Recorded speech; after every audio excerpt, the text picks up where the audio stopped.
and actually look at what God has done, not only in my life, but in the lives of so many. It's so beautiful to me. What started out as a single idea has turned into life-changing moments.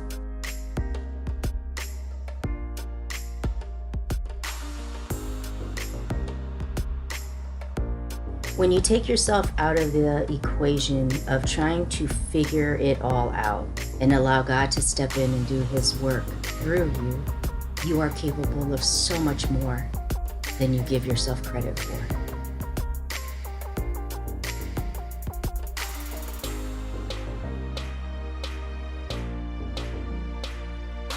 To be here today celebrating these amazing comeback queens, and to know that they have accomplished something that maybe just a year ago wasn't even a thought in their mind.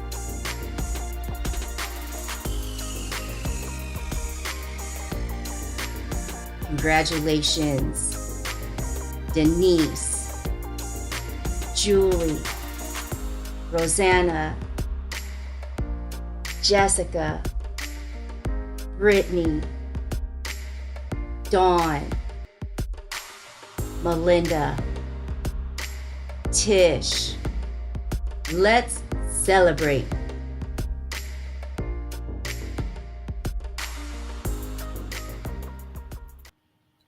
Woohoo!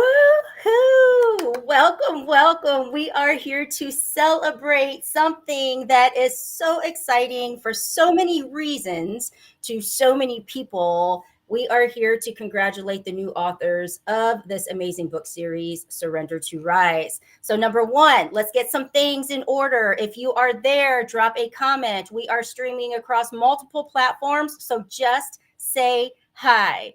And if you have a moment, stop and share this. Share this out, because we are going to be inspired. We are going to be filled with courage. We are going to be reminded that through God, yes, we can. And there's nothing better than just pouring out the love and the grace and the gifts that God gives us. So real quick, I am Elena Rodriguez. I am the CEO and founder of Show Your Crown. I am just merely the person that brought the idea to life. And we are here tonight to celebrate those that actually said yes when I contacted them and said, hey, I have this crazy idea. Want to hear about it? Are you in? And now here we are a year later. And so we've got people on here. Let's say hello. I'm going to bring on Jessica, and we've got Julie, and we've got Tish, and we've got Dawn, and we've got everyone here. Let's get us lined up. There we go. Hello, ladies. How are you? Good. Good. I'm Who's good. celebrating? Who's celebrating? Yay. Yay. Oops, I want to turn that off. I'm trying to manage everything, so bear with me if we see things happening that like shouldn't be there. There we go. Let's hide that one. There it is. All right. So first of all, published authors. And for those that really have no idea the magnitude of reach that we are talking here, the potential of reach that we are talking here. We are picked up by the number one Christian book publisher in North America, Zulon Press. So, ladies, how are you feeling? Uh, Overwhelmed and excited. Like how Selena says it, me siento muy excited. I love it. Okay, so let me just start asking you all some questions. All right, Dawn, tell people where are you from? Because we're from all over the place. Where are you from? And just give us a little bit of background on yourself. From here, from San Antonio, Texas. San Antonio, Texas. Born in the West Side, raised primarily in the West Side. I got a lot of my inspiration and all of my experiences, and I mean everything has been here, based in San Antonio, and I love it. I've talked about moving out maybe to like New York one time, but it's so expensive out there. So I'm very content and happy living here with my family because I mean San Antonio is growing so much. So Love it's it. pretty awesome. It's home. And so you speak of New York, and so I'm going to jump to Julie. New York, Rochester, New York, so upstate New York, between Buffalo and Syracuse on the New York State Thruway, about 6 hours from New York City. Everyone always, when you say New York, they assume that you live in the city. Not everybody does. So I live in kind of more of a rural suburban area of New York, but it's really beautiful. We have the Finger Lakes region and Lake Ontario to our north, and it's a great place to live and raise your children. And it's been my home for my entire life. Love, love, love, love it. And so, real quick, I'm from Indiana, and so I'm going to bring on my fellow Hoosier, Miss Jessica. Yes, and I love New York, but I was born and raised in Fort Wayne, Indiana, and I have left so many times, but home always called me back, and so I kind of set up shop since I became a mom, and most of my experiences are now just grounded here in Fort Wayne. Love it, love it. And I'm here in Fort Wayne too. So, and we'll move on to our other Texan, Miss Tish Ross. Yeah, so I live in sort of South Fort Worth in a really small town, but have been a Texan born and raised here, and love Texas. Summer's a bit warm, but other than that, Texas is my home, and I love it here. So And I think I love it there too because I'm constantly always doing events in Texas.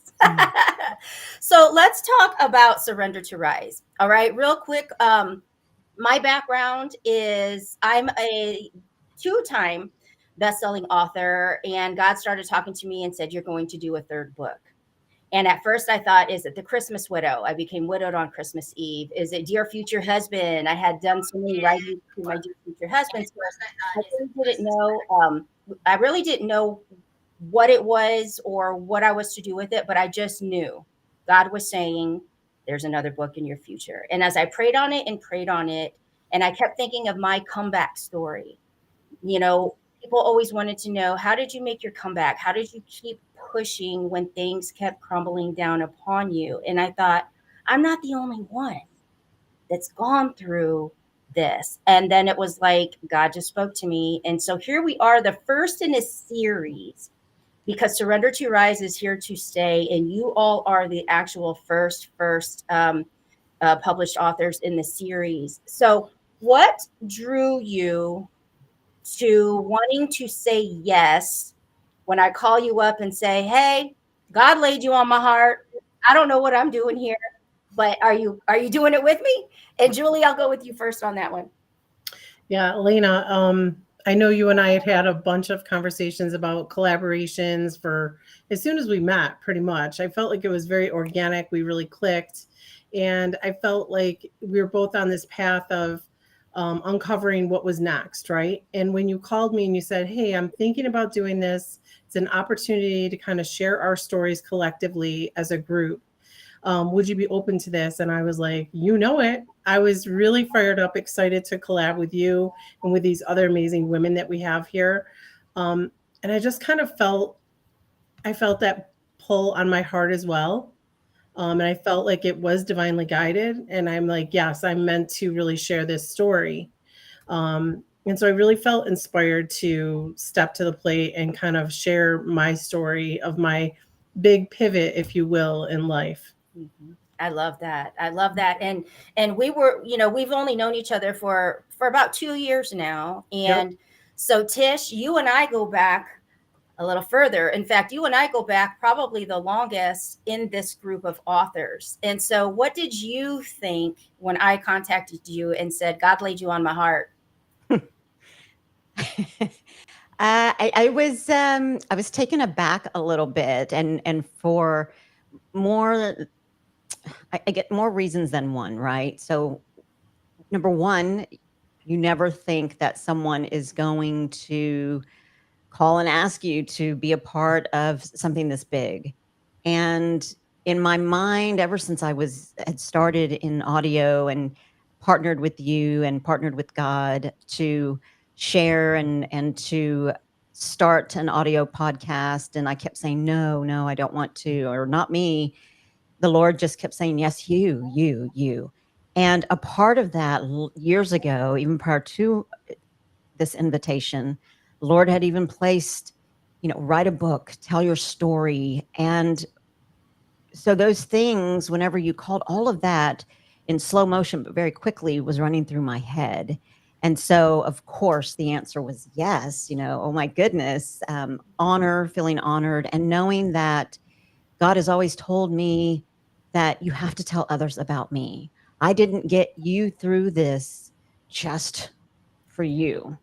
And I need you to go and tell everyone what I've gotten you through. I need you to share your story because people need to hear about me and who I am. And so, yes, it was a yes. That's beautiful. That's beautiful. And so, Dawn, I'm going to jump over to you because you were probably the main one that was like, what? Who is this? Well, I think because of circumstances, right? I mean, how we met and how it just all happened. And it was not expected at all. Like we've mentioned before, we were at a funeral or at a wake, right? And it was not something that I was looking for. But I can honestly say, as soon as like you presented it to me and we talked about the circumstances and what the book was and what it meant, like I knew right away, like, oh God, Dawn, this is for you. Like you have to do this. You have to. If you don't, you're going to regret it so badly because you have been asking for this. It's like, you're praying and praying and praying for something. And people, there was an old story where it was like somebody was asking for help from God. And he sent them a plane. He sent them a boat. He sent them, all kinds of other means. And he was rejecting them all. And he's like, no. God's got me. And the end, he was just like, well, what the hell, God? Like, you were supposed to. And he was like, fool, I sent you a boat, I sent you a plane, I sent you all these things. So that I felt like this was my calling, because it was just like, this is God answering all the things I was asking. And I would be foolish not to participate and to indulge and take that leap of faith, because I mean, really, it is scary when you think about it, to put yourself out there.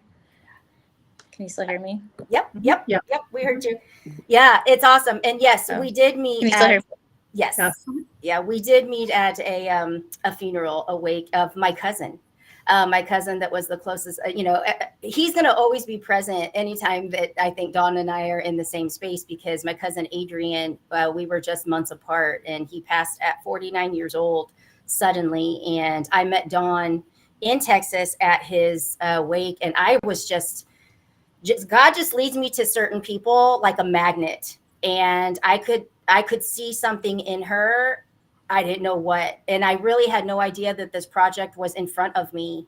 And so to just know that here we are now, it's like so beautiful, so beautiful. So, and Jessica, the crazy thing is, for you and I, until we started having a conversation like after the fact about something different, our dads knew each other, and I didn't even know that either. So, how did you feel when I call you up and say, "Hey, girl, I'm looking to do this.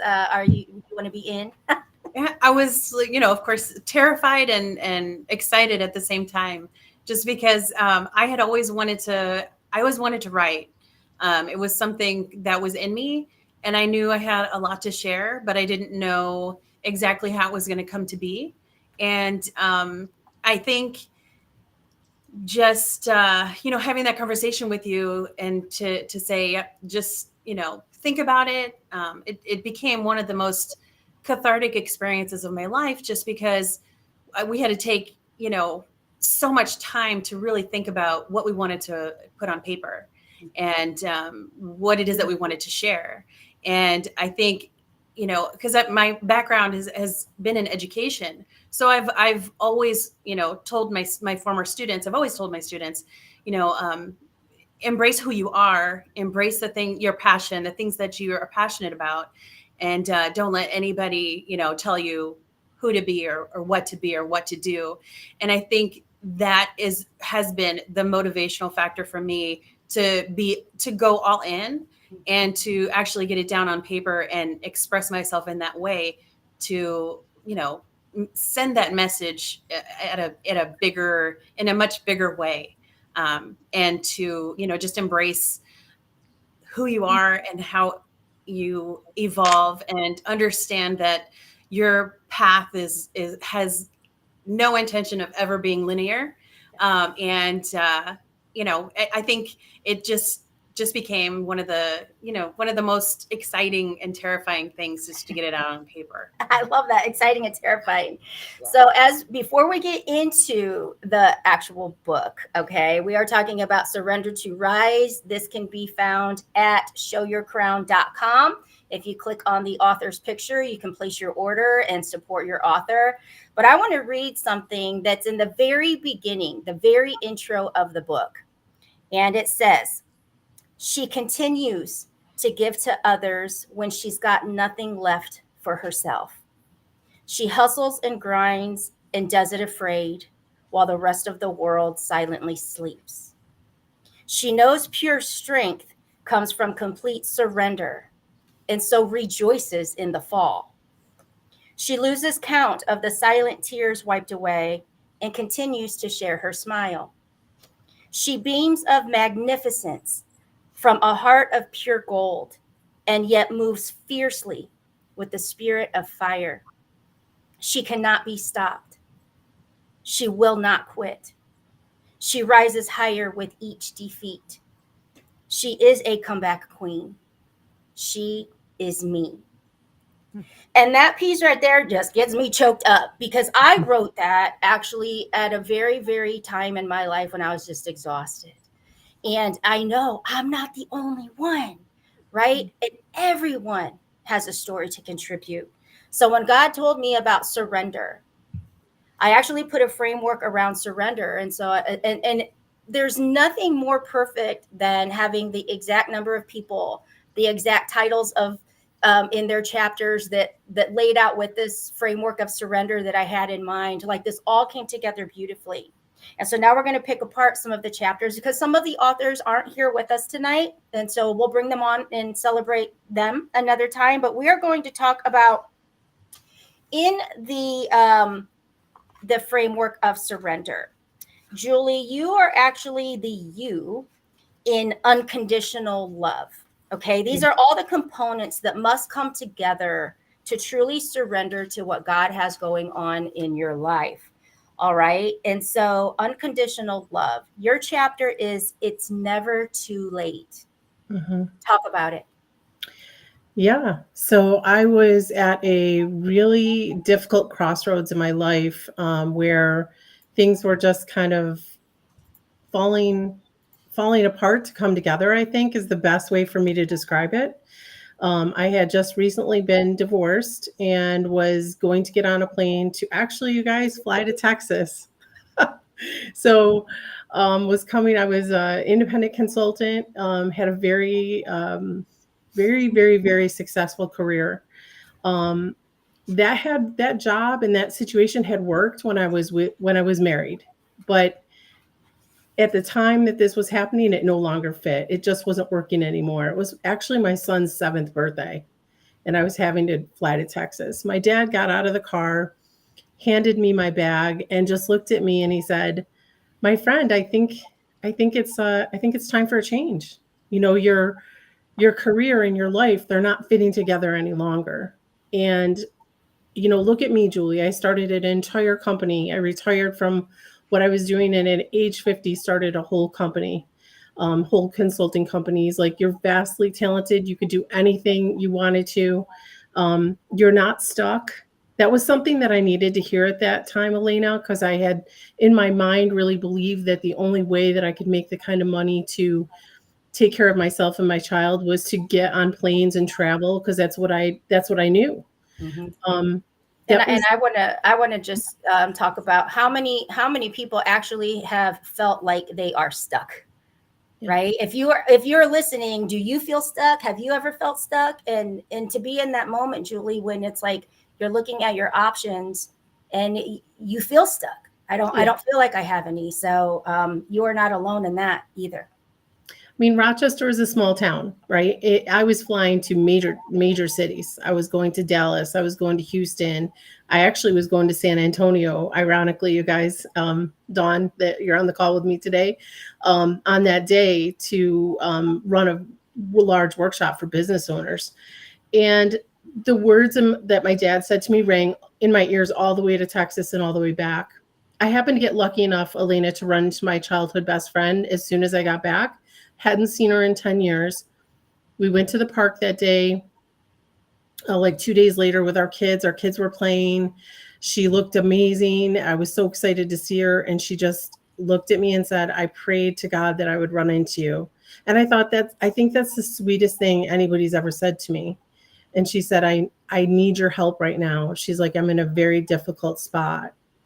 And I just stopped because everything looked great from the outside. She looked like her life was just fabulous. And she said, Julie, I have an aggressive form of cancer and it's very serious. And I just said, tell me more. Tell me more. She did. We spoke for about 2.5 hours. And she said, you were always that go-to person in high school and even that person in college that people will come to because you're really good at solving problems. And I really need your support and your help. And in that moment, I just decided we were going to fight. We were going to fight together, and we were going to do everything we could to save her life. Wow. Now, and in that, I don't believe anything is by accident either, right? Yeah. Like you were meant to cross paths that day and to be there for her forward, and also for the lessons that she was going to be teaching you throughout that process. Yeah. I tell you, that unconditional love really kind of rings true through this story because my friend loved me at the highest level, and it was truly a gift from her and from God to me to be with her in the last 1.5 years of her life. Unfortunately, she didn't make it, and it was incredibly hard. But she inspired me, Elena, and she pushed me and she motivated me and she encouraged me. And she said, you can help other people in a very unique way, make very good decisions about their life choices. And instead of, working for these big companies, she's like, let's be honest, this big company that you work for, they'll replace you within a day. But think about the impact in the life and what you can do and inspire and the impact you can have in the lives of others. If you can just kind of step out of your own fear and embrace the fact that maybe you are meant to run a business. Maybe you are meant to help people with their finances. Maybe you really are meant to help people make good decisions. Mm-hmm. She's like, you've helped me tremendously. Why not help others? And it was not lost on me. And I just, from that moment on, I devised a plan, and it took me some time to get the courage. I'm going to be honest with you. It's when you're a single parent and everything is riding on you. I mean, I had a home at the time. I had 2 vehicles. In my situation, there was no child support, and I just knew that it was all on me. And any decision that I made could impact not only me, but my young child. So it seemed like a very big decision to me. So I quietly worked to get credentialed. I worked at night and started my company at night part-time. And I saved enough money for 2 years of cash reserves. And then I started the company. And I think with that sacrifice and with that unconditional love that my father and my friend had for me, to see something in me and encourage me is really why I'm here with you today. I love that. I love that. And so for your readers, for them to pick up this book, to support you in your chapter, what is one message that you want to leave them today? It's never too late. It literally is never too late. I was 45 years old when I started my company, and that's daunting. You even saying the number out loud, I'm like, holy mackerel, I can't believe I did this. I started a whole company at 45. Well, just last year I started a whole nother company. So now I have 2 companies. So now it's not such a big deal, but I think we get stuck in this paradigm and we tell ourselves, the opportunities have passed me by. It's too late for me. No, That's some BS we tell ourselves. It's never too late. It is never too late. If that little seed of a thought has been laid on your heart, it's been laid there for a reason, and it's never too late to go for it. And I would I encourage love anybody who's got that little kernel on your heart to water that, cultivate that, let that grow. That's there because it's been divinely set there. Mm-hmm. Oh, I love that. I love that. It's never too late. And there must be something magical about the 40s, because when I became widowed at 44, I started my first company at 46. So, and here we are. That was Besito's Beauty. And so there's magic in the 40s, peeps. Yeah, and then absolutely. it just keeps getting better. It So gets better in your 50s. It's fabulous. all right. So we're moving into the next chapter here, which is Jessica's chapter, which one of the R's in surrender for me is resourceful. Okay. Because when you are coming back, when you are having to pick yourself up, go again, chances are you're coming back from tremendous loss of some sort. It could be financial loss. It could be emotional, spiritual loss. There's a loss of some sort. And instead of feeling like you have to have all of these pieces in order to move forward, be resourceful with the gifts that you have, the things that God has actually given you that sometimes you don't recognize as like true gifts, because they're just there. Maybe they've always been there, or they come so easy to you. You don't really recognize them for that. And so for this piece, Jessica was like, oh my gosh, girl, like your story ties into this like tremendously. And her chapter is called My Road to Peace. So Jessica, tell us about it a little bit. Sure. So I'm still on my road to peace, but so the funny thing is that when I was a little girl, I would watch, like Turner Classic Movies, and just admire the beautiful aesthetics of the clothing that the women used to wear, and everything. And so I always wanted to emulate that when I was a little girl. And then fast forward, the foundational groundwork that I was exposed to as a young person kind of put me in situations that I didn't make really good decisions about. And so I became, like involved in things that had exposed me to trauma, abuse. And but the ultimate thing for me is like, I was assigned, like my parents, they gave me an option for what my life path would be. It would either be a nurse or be a teacher. So I at least got to choose that as a young person, not knowing who I was at that time.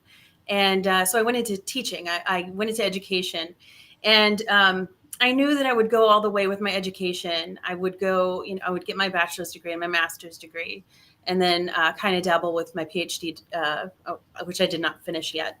But I always knew that there was something else for me. I always liked to draw, and I always loved fashion, and I always, would be sewing and using my mother's sewing machine, and just making clothes and making just pillows. I mean, all kinds of different things. So I taught myself how to sew, and I taught myself like crocheting, and just all kinds of different things that made me feel good. It made me happy to be able to create things with my hands.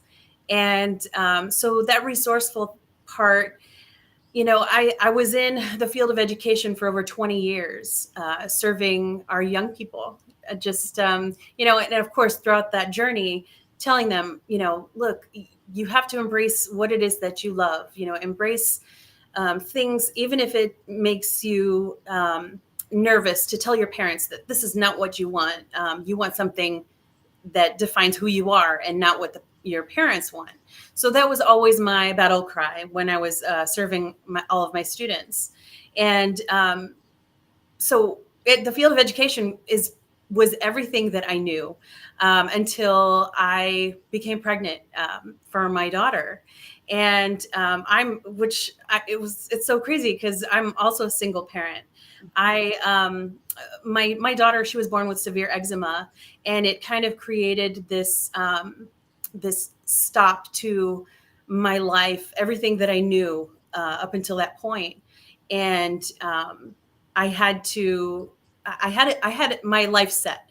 I was traveling all the time, and just serving in my different educational roles. I was in higher ed for a while. My longest stint was in higher education, and so I thought everything was good. I was fine, and until I became a mom, and so I had to make some really difficult decisions, and I kind of did the opposite of what Julie was talking about, and everything that I knew, I owned a house, I owned everything. I had to sell it. I kind of lost everything to gain everything.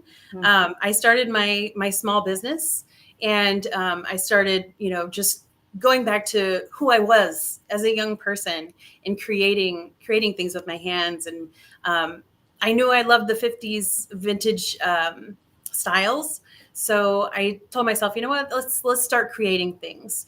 And as a result, I have been able to bring, my daughter home with me full time and work from home full time.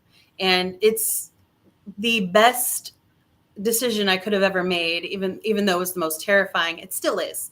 It's still terrifying. Yeah. I love that piece real quick. And because some of those decisions that we have to make, they're not easy. It's like at no point is any part of this like easy, but Right. it's so the right thing. You know what I mean? So it's like for you to be able to make that decision to work from home, to be able to be present, and there and care for her, but it's sacrifice all around, Right. because then there's that struggle somewhere else. So keep going. I just wanted to say, hey, we're all, we get it. If anybody else gets it out there, let us know you get it. Oh, thanks.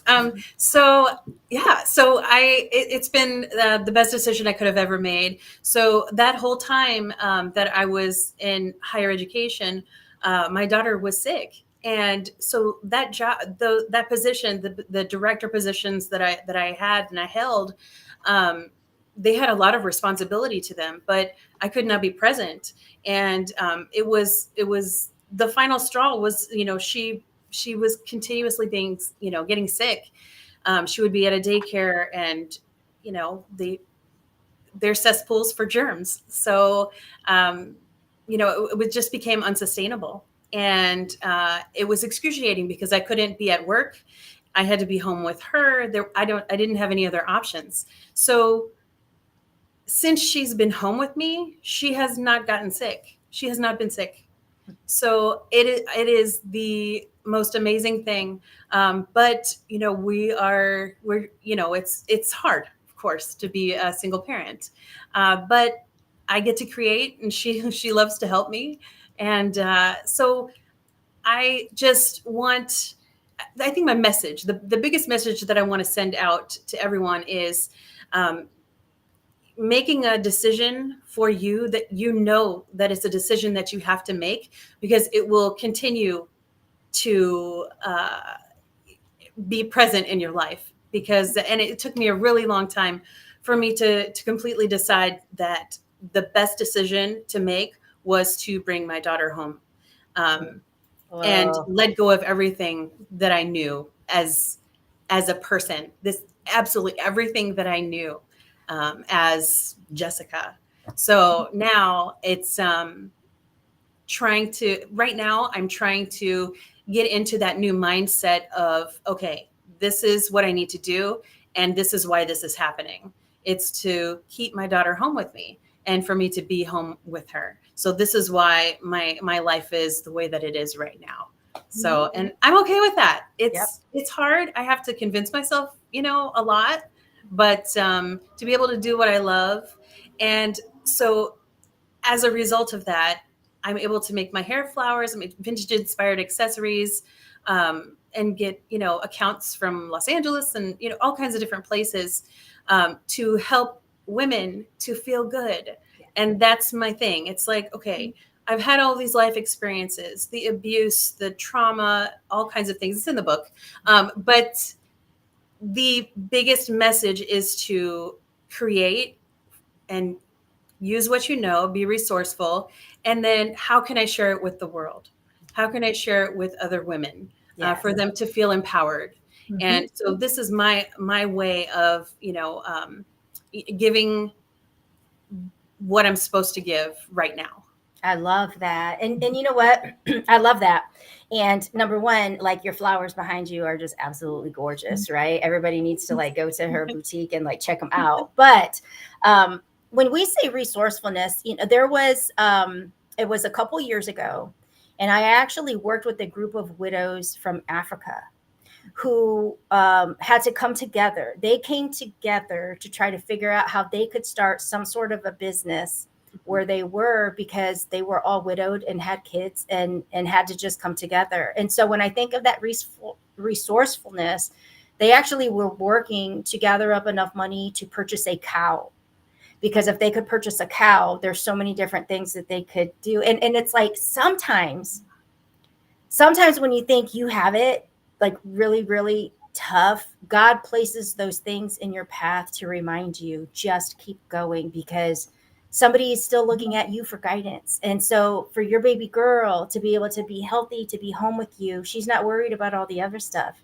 She's enjoying this part of it. And these are those moments in her life that will mean the most, to her at some point. So, I love it. I love it. And we have some comments here. I see, Tish, I want to address one really quick. The prayer journal that you see behind me, those are actually going to be on the way to me. It took much longer because I thought I was going to order like 100. I ended up ordering like 500. And these are being made. Like, they're not just like through some production company. These are being made. And so it was like, whoa. That's going to take a little bit longer. So they're coming, and you will absolutely love it when you get it. So I just wanted to put that little drop in there. So let's move into Dawn's chapter. Hers is titled, I Am Not a Statistic. And let me share this with you guys real quick. When I mentioned to all of the comeback queens that here's what I'm doing, here's what I want it to look like, I had no idea what their stories were. Maybe little glimpses here and there, maybe, but when you put it in paper and you allow your feeling and your emotion and the detail to come out, when I'm reading these, when they started sending them to me, I'm like bawling, because in that moment I realized, wow, God, wow. Like, I just thought this was like some cool idea, but wow. And the inspiration that our readers are going to get through this book. So when I read Dawn's, because again, we didn't know each other real well. I just met her through my cousin's funeral. And her title is I Am Not a Statistic. Dawn, talk about it. I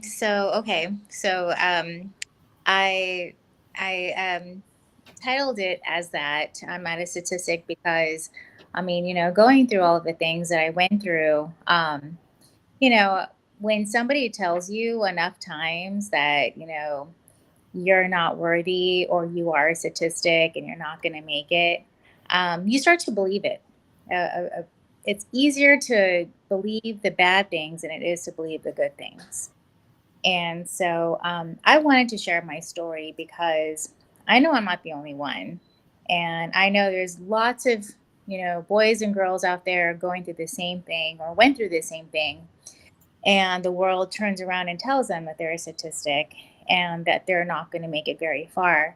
So it was very important for me to share my story, because not only did I take that phrase that I was a statistic as an insult, I took it as firepower to push me to go beyond what I thought was possible, or what others thought of me as possible. I wanted to prove everybody wrong. I mean, I was young. I was, I had a chip on my shoulder, and I wanted to prove everybody wrong.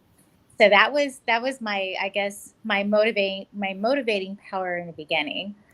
Um, as I went through my 20s, kind of went through like a little self-destructive type of phase.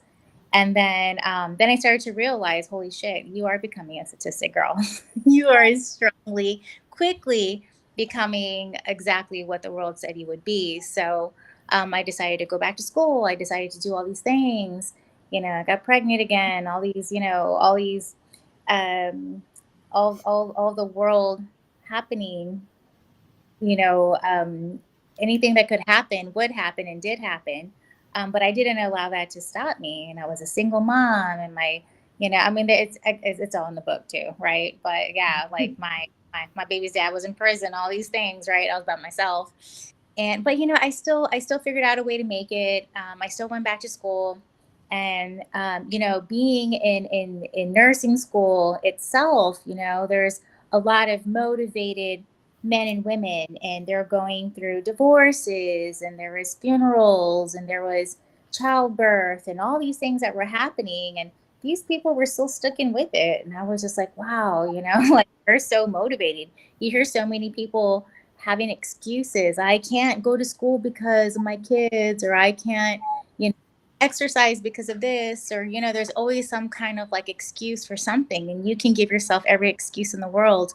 But I guess when life beats you up enough and you realize that there's no other choice, you have to push, and you have to make it through it, and you can't do it by yourself. Like, you have to pray about it, and you need that support. And I wanted to bring this chapter out there because I know that there's other people that are either going through it or went through it already, and I want them to know that this isn't the end of the line. There's so much more out there, and rather than maybe letting things go and maybe self-destructing or not believing in yourself, or just not going for it right when you feel it in your heart, and just you know um, just putting it on because you believe in yourself, and this is for you. Just listening to yourself, because that's one thing I think I've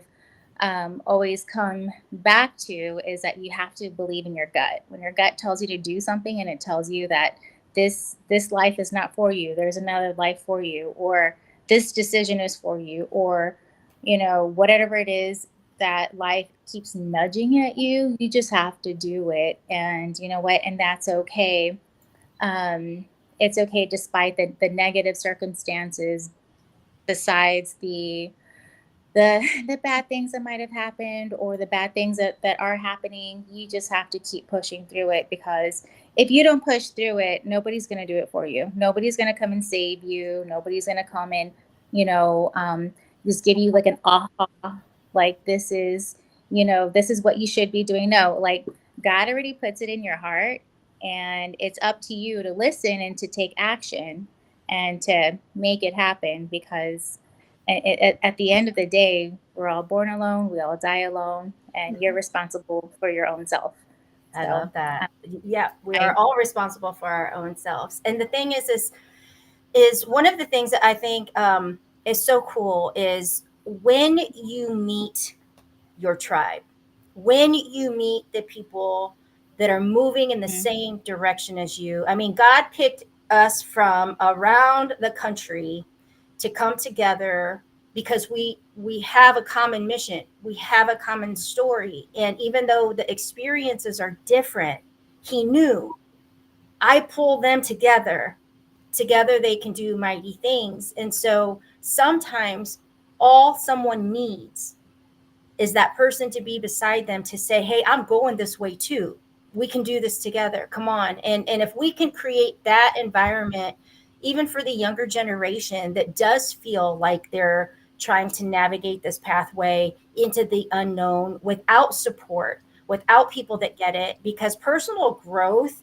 and believing in self and believing in dreams, we are like the oddball out. I so where we are. And yet when we get in our own little world, man, it's like on fire. So to have you share your story about not being a statistic and realizing that you could have continued down this path and nobody would have thought another thing about it. You would have just kind of proved it all right, but you didn't. You made a pivot, you made a turn, and you went against the grain, and you did it tired and hard, working and everything. But man, what an inspiration you are to many. So it's so great to have you a part of this. Thank you. I'm honored to be a part of it. All of you bad queens. Back at you. Back at you. All right. And so Tish Ross, we have Tish's story. And Tish, the I think what I have forgotten to say was the D for Dawn's chapter in the surrender framework. She is the D, which to me stands for discipline. Because in order to surrender to rise, you have to remain disciplined. And so when I read her chapter on the mind power and the mind control and the discipline that she had to pull forward and instill in herself to continue to push forward, that's where I was like, oh my gosh, God, I had this whole framework and let every chapter fit every piece of it. And it's just that reminder that those are the things that must come together for you to pick yourself back up and go again. And so with Tish's chapter, she is the R on the end of surrender, and that is ultimately rise. And her chapter titled Secret Within is a true representation of what it looks like to live a life of continual rising day in, day out. So Tish, why don't you tell us a little bit about your chapter? Well, I named it The Secret Within because, there are things in my life that, you wake up one day and you think that you have it all together. I married the man that I thought I'd be married to for the rest of my life and grow old with. And, we had a boy and a girl and a dog in this house and all the things. And then all of a sudden, the next day, there's a message on the answer machine that changed the trajectory of our lives, of my life, of my children's, of my family, of my ex-husband. And one of the things that I believe is during the midst of everything, during the times that I felt like questioning God, our Father, asking why are these things happening? There's a scripture that came to mind after everything after God sort of led and guided me and got the children and I through what we went through. But the scripture it's James 1:2-4. It's trials and temptations. And it is, consider it pure joy, my brothers and sisters, whenever you face trials of many kinds, because you know that the testing of your faith produces perseverance.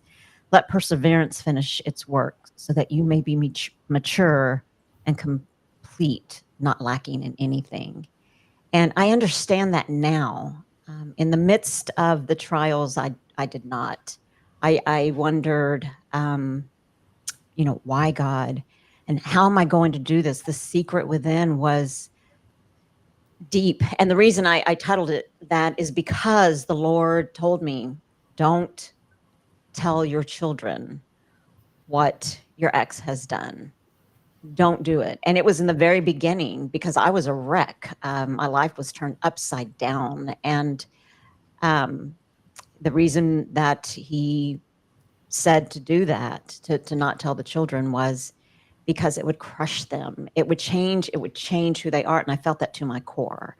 And so I know that in the midst of and during all of what happened, there were glimpses of God carrying me. And I could see it. I couldn't see it in the midst of the trials. It wasn't until maybe after certain, I'll give the car, for example, that I believe I added to the chapter, but there was a time that my ex had our car, the only mode of transportation for the children and I became a single mom overnight. And I was a stay-at-home mom at the time, and so wasn't working. And the next thing I know, I'm looking out the window, and the only mode of transportation is being towed from the driveway. And I started thinking, what in the world? How am I going to get the children, then 3 and 7? How am I going to get them to school? And thank God the school was within walking distance. It was about a 10-minute walk, 10, 15-minute walk, but it was within walking distance. And so there we have it, there it is. The car was taken away, but our house was placed in within walking distance of where I needed to get my son to school. Thus then started the walking everywhere, no money, looking for a job, but how am I going to get a job without transportation?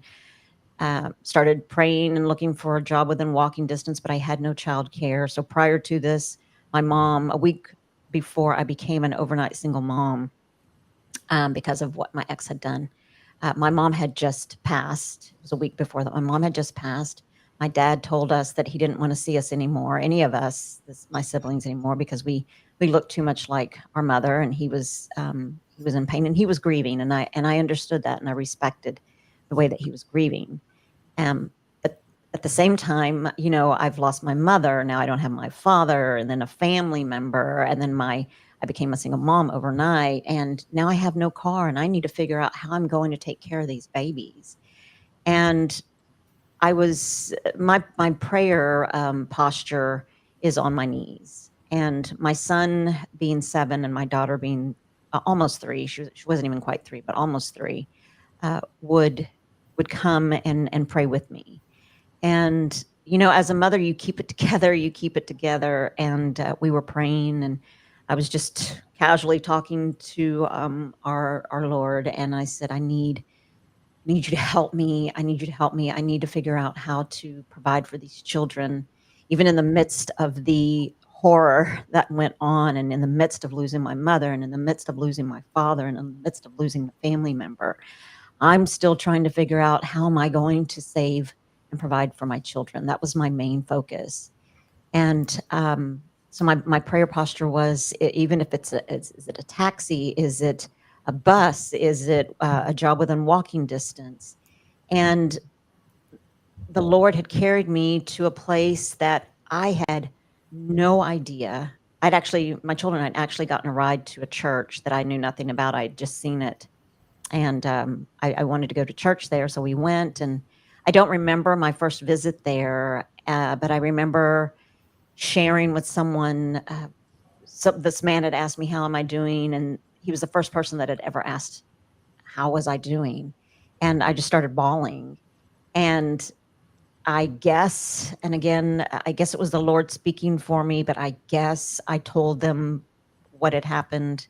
Again, didn't know anything about this church from Adam, and continued to be on my knees praying, and my son and my daughter praying. And one day I was going to pick up my son, and when I got to the school, I didn't have my daughter with me. Usually she's in tow in her stroller, and she wasn't with me. And my son said, Mommy, where's Caroline? And I said, oh, she's at the neighbors. Thank God for the neighbors. She was at the neighbors.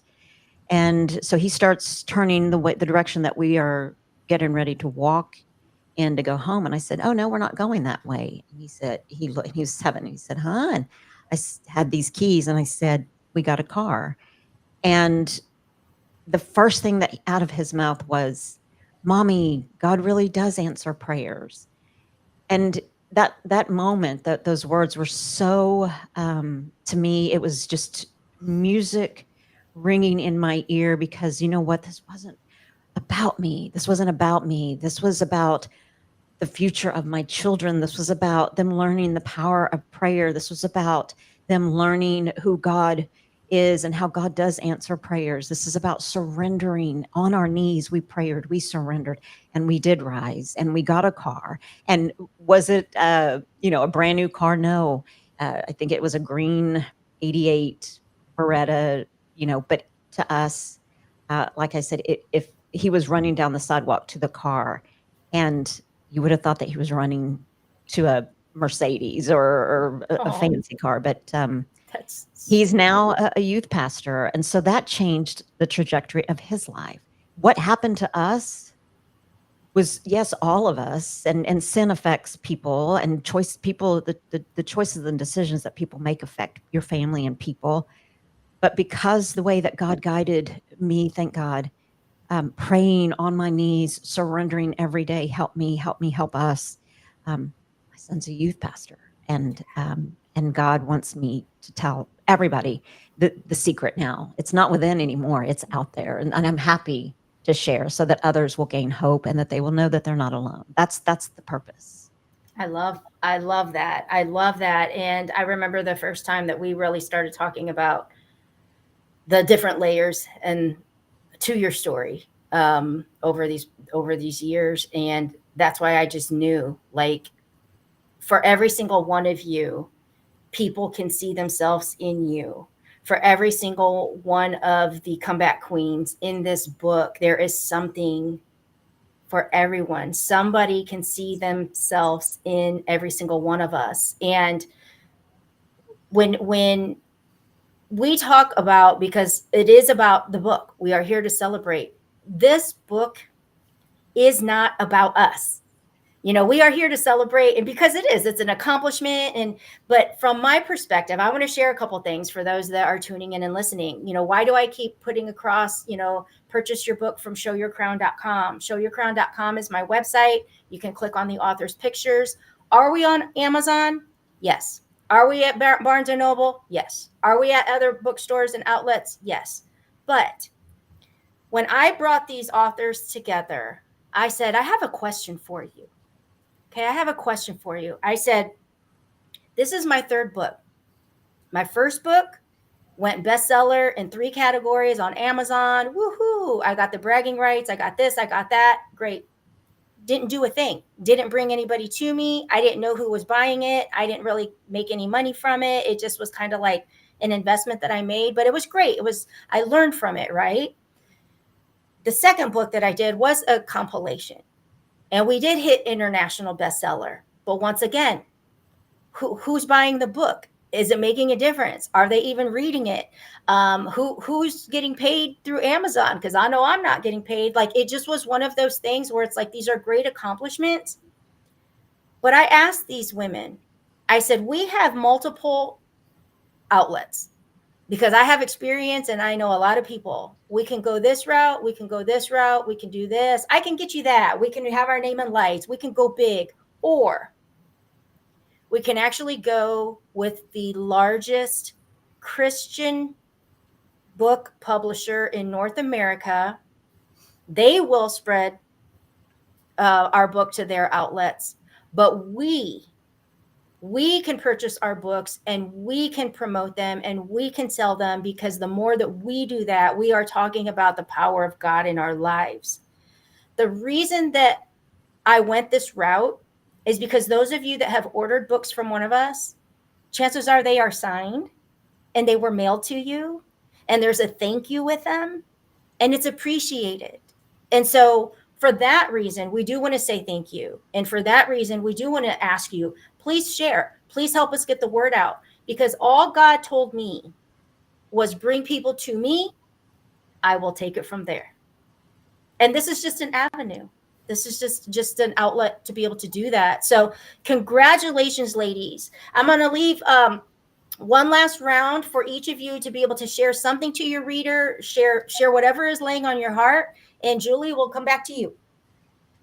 Okay. I think the message that I shared earlier it's a simple message, but it's very profound. And I think it's important to listen to the people that you love and admire most in your life.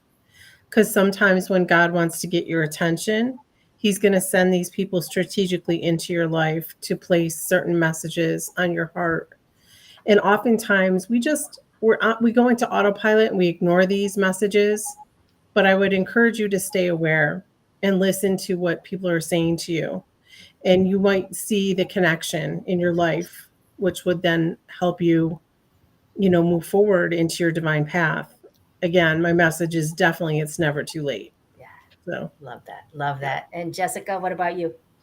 It's actually in the book. It's pretty simple too. Is just start over as many times as you need to get back to you, who you are, and why God put you here in the first place. And you will always come back to that answer.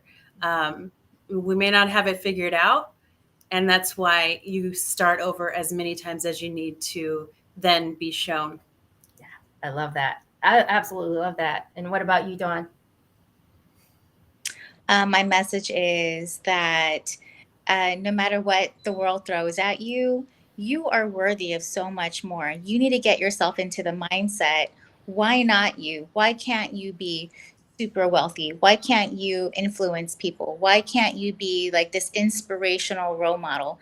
Like, that's not just reserved for people who were brought or had those advantages. Everybody has that potential, but you have to believe in it yourself. No matter what the world makes you think you are, or you feel that you are, your self doubt. My message is that you need to manifest it, you need to believe in it, and you need to believe in yourself to be able to grow. Because I heard a message recently that um, there's so many people that are wealthy, right? There's a lot of people with bad intentions that are wealthy, but it's really important to get the wealth into people with good hearts and good intentions so that we can go and spread it and we can go and help the world grow. And that's really what it's for. It's to go out there and make the world a better place. I love So Yay. and you have to believe that you're worthy of that, because the world will shut you down. You have to get beyond that. Yes. Amen on that one for sure. And what about you, Tish? I think that my message and some of it is in the book as well, but that we're all going to struggle. We are all going to struggle, and it is okay to struggle. This perception and the expectation that the world puts on us is one that is it can be ridiculous at times, the expectation, the representation, all the things. And so sometimes we feel like when we start to fail, which we all do, but for some reason we all feel like that we're not good enough, or we deserve what we're going through, and we don't ask for help. But like I said in the book, it is okay to be at the bottom of the barrel. It is okay to be at the bottom of the barrel. You are not alone. You can ask for help. There's no shame in that. Because once you take the steps to start climbing out of the bottom of the barrel, then becomes the rise. You're not alone. I love that. Amen on that one. Thank you. And for me, my little nugget, because I didn't really get into my story too much today, and that's good. It's in the book. But mine, there was my complete moment of surrender, and the complete moment for me was after becoming widowed, and then after death, discovering his affair. Like, that was just my breaking point. Losing money, all the things that could be remade, but that peace that came 9 months after everything was truly my, like, God, I'm done. Like, I don't know what else you can take from me, because this ripped out my self-esteem and my self-worth and every bit of me believing that I could actually, like, be worth anything. I felt so stupid. Like, that was my breaking point. And I remember at that time wondering, what did I do wrong? What could I have done better? Was it something that I did, like, all these questions, right? And Dawn mentioned, those questions, and God stopped me And he actually said, stop. He said, stop wasting your precious time asking questions you know you will never receive answers to. Just like that. It was like, stop. Stop wasting your precious time asking questions you know you'll never receive answers to. And I would never get answers because at that time he was dead.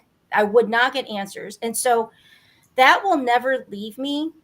And what I realized in that moment is instead of putting that time and energy into wondering all of these things about all of this stuff that's behind us, we can actually take all of that energy and put that time into what can we do to make things better for today and for all of our tomorrows. And I think that's just the common element that we've all done here. Every single one of us has poured our hearts onto these pages in words from experience, in a hope that it touches someone that is feeling a little bit low in their bank of hope right now. And if we can give you that, then it will hopefully encourage you to, number one, remember who you are. Number two, remember whose you are. And like my God said, and then boldly step forward and show your crown. And your crown is your experiences. Your crown is your heartache. Your crown is your grief. It is your loss. It is your mistakes. It's all of that. It's not just the things that are pretty and shiny. It's all the things that make you unique and all the things that make you you. And we need to boldly step forward and show that because somebody needs us. And that's what Surrender to Rise is all about. So I want to thank you guys for tuning in tonight. This was great. We were honoring, these are 4 of the authors. Tonight we are missing Denise, Brittany, Melinda, and Rosanna. So we will do a part 2 and have them coming on next. But I want to thank you so much for sharing your time with us this evening. And if this touched your heart in any way, please share this.